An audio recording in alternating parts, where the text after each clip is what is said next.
Natural, natural. Agora, a maioria ali é militante, não tem nada na cabeça. Perguntar 7 vezes 8 para ele não sabe. Perguntar a fórmula da água não sabe nada. São os idiotas úteis, os imbecis que estão sendo usados como massa de manobra de uma minoria espertalhona que compõe o núcleo de muitas universidades federais do Brasil.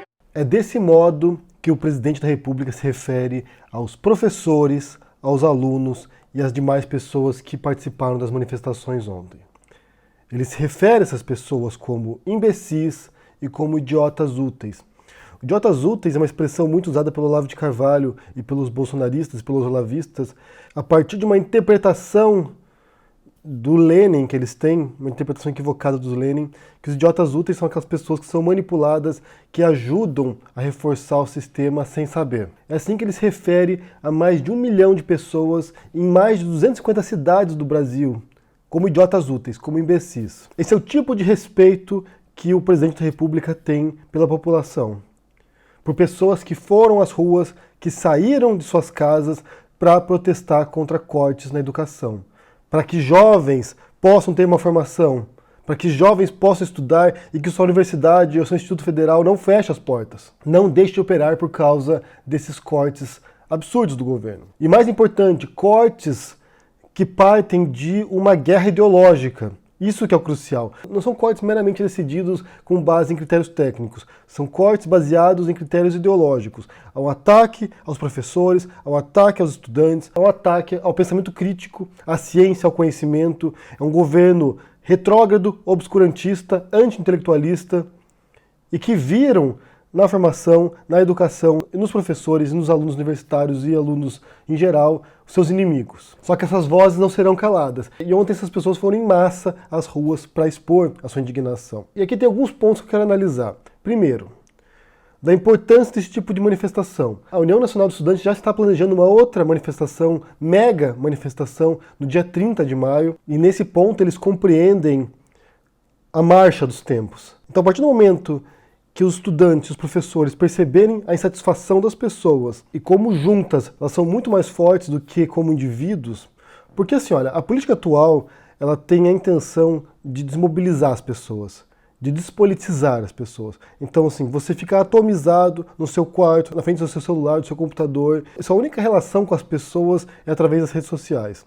É claro que é importante se manifestar nas redes sociais, protestar, denunciar, mas esse isolamento, principalmente diante do confronto contra os robôs do Bolsonaro, que são as milícias virtuais, ou sistemas automatizados para poder subir uma hashtag no Twitter, por exemplo, e quando você vai olhar esses perfis, você vê que nem são brasileiros, são gente da Malásia, das Filipinas. Então, nesse confronto virtual, é muito fácil distorcer a percepção da realidade. É muito fácil dar a impressão de que eles são muito mais numerosos, sendo que, na verdade, a maioria dos brasileiros não votou no Bolsonaro. Uma grande parte não votou nele, votou no Haddad, e uma outra grande parte também nem foi votar porque não se via representada nos dois candidatos no segundo turno.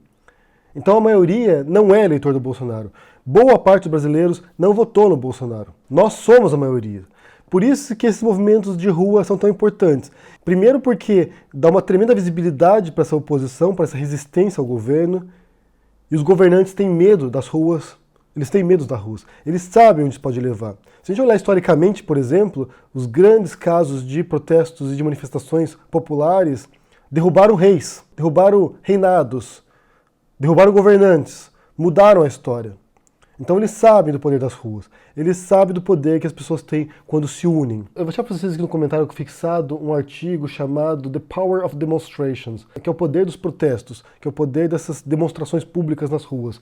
O autor é Jesus Casquete, e ele fala sobre esses fatores, né? Para que servem esses protestos? Para que servem essas demonstrações públicas de insatisfação? Então, segundo esse autor aqui, um dos principais objetivos desses protestos, dessas demonstrações, é a questão de coesão social. De você, indignado, vendo o que está acontecendo, acompanhando a política e sem saber como proceder, encontrar na voz de outras pessoas também, juntas, um fator de coesão. Porque o que eu percebo é que muitas pessoas que se opõem a esse governo e que sabem o absurdo daquilo que eles representam, daquilo que eles dizem, se sentem sozinhas, se sentem como vozes no deserto. Só eu estou contra isso, só eu me oponho a isso. E quando você sai às ruas num protesto como esse e se depara com mais 250 mil pessoas também indignadas, isso dá uma sensação de unidade, de coesão e fortalece também a sua luta. Mais até do que uma mensagem para governantes de expor a indignação coletiva, isso também serve como um fator de coesão, de unidade, de uma constatação de que há outras pessoas que pensam como eu, que também estão revoltadas, que também querem mudanças. Unificou dois movimentos, um deles que era contra a reforma da Previdência e principalmente que foi o grupo que tomou as ruas e ocupou de fato e transformou isso nesse protesto maravilhoso que aconteceu ontem, foram contra os cortes na educação, contra os 30% do corte do MEC em relação aos gastos discricionários das universidades e institutos federais. Mas há outros fatores que unificam essas pessoas também. A partir do momento que você observar também nesses protestos que vão se tornar mais frequentes, ao meu ver, porque uma vez que isso ocorra, uma vez que se abra essa comporta, é muito difícil controlar depois. Então, nos próximos protestos, o que poderia ocorrer também seria o pessoal do movimento LGBTQ participar, seriam as mulheres contra o Bolsonaro, as mulheres do ele não. Então, à medida que outros grupos também forem se unificando a isso, engrossando esse movimento de indignação contra o governo, cada vez ficará mais claro para as pessoas, tanto para quem participa desses protestos, quanto para quem assiste, que tem uma coisa muito errada nesse governo, que tem uma coisa muito errada na mensagem que o Bolsonaro passa para a população. Chamar manifestantes, alunos, professores de idiotas e de imbecis, sério, aqui você tem a clara mensagem de quem são os inimigos desse governo, de quem eles elegeram como os inimigos deles, inimigos ideológicos deles. Ontem eu dividi meu tempo entre acompanhar as manifestações, muita gente me marcando no Twitter, marcando no Instagram, mandando fotos, mandando imagens das manifestações pelo Brasil inteiro. E também estava acompanhando a sabatina do Weintraub, do ministro da Educação, no parlamento. Ele foi convocado para prestar esclarecimentos lá e ele foi sabatinado, houve confusão, houve bate-boca, pediram a demissão dele e eu acho que ele vai cair. Na medida que isso for escalando, na medida que esses protestos forem se intensificando, que vão se intensificar, eu imagino que muita gente está insatisfeita. Você aí talvez não tenha ido ontem, e na próxima manifestação talvez considere ir também. Então, na medida que isso for aumentando de proporção, é possível que esse ministro caia também. E ele não conseguiu justificar os cortes. Ele não conseguiu explicar por quê. Porque não tem como explicar isso, a não ser com base na luta ideológica que ele se propõe.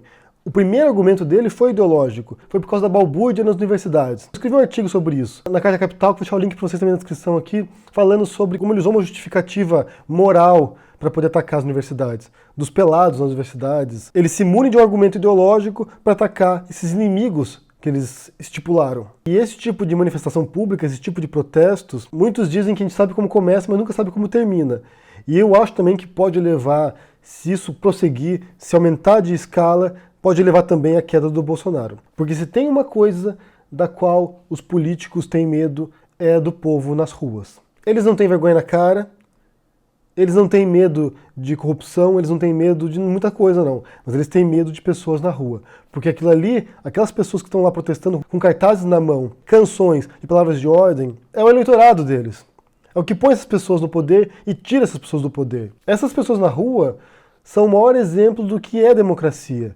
É de você escolher quem você acha que é o melhor e se essa pessoa não funcionar, se essa pessoa não atuar como esperado, de tirá-la também. Seja através de uma próxima eleição, seja através do voto popular, ou seja através da pressão popular para que essa pessoa entre nos trilhos. São 5 meses de governo e para mim, pessoalmente, isso parece um caminho sem volta. É um caminho de desintegração desse governo, é um caminho do caos, será ladeira abaixo. Será ladeira abaixo para o governo a um ponto de se tornar insustentável e provavelmente cabeças vão rolar. Me deu muito orgulho ver os estudantes e professores ontem nas ruas. Realmente, gente, vendo as cenas das pessoas lá unidas, pacificamente protestando, me deu muito orgulho. Mais tarde hoje eu vou soltar um vídeo reunindo as imagens que vocês me mandaram. Muita gente me escreveu, muita gente me mandou conteúdo aqui, fotos. Muito obrigado. E eu imagino que muitos de vocês vão retornar no dia 30 para as ruas também para protestar e para ser resistência a esse governo caótico. Vocês não são imbecis. Vocês não são idiotas úteis. Pelo contrário, são justamente vocês que vão mostrar a importância da educação, da formação, do pensamento crítico para evitar que pessoas como o Bolsonaro voltem ao poder no Brasil. Porque ele sim representa a vitória da imbecilidade. Ele sim representa a vitória de valores atrasados, antidemocráticos, de intolerância, de medo. Ele sim manipulou os sentimentos mais baixos, os sentimentos mais nocivos das pessoas para chegar ao poder. Como dizia muitos cartazes nos protestos, menos armas e mais livros. É isso que transforma um país para um lugar melhor. E vocês aí é que vão fazer essa diferença. É vocês que vão transformar o Brasil para um lugar melhor também. Eu quero saber de vocês, se vocês estiveram ontem nas passeatas, nas manifestações, nos protestos, o que vocês viram de interessante, se vocês vão retornar no dia 30 para as ruas, me digam aí no comentário, deixa o joinha, assine o canal, a gente não apoia e a gente se vê por aí. Abraço e até mais. Tchau. Se o presidente chamou os milhares, milhões que estão nas ruas de idiotas úteis, é este governo e este ministério que está lotado de idiotas inúteis. Quem não pode com a formiga, não atiça o formigueiro.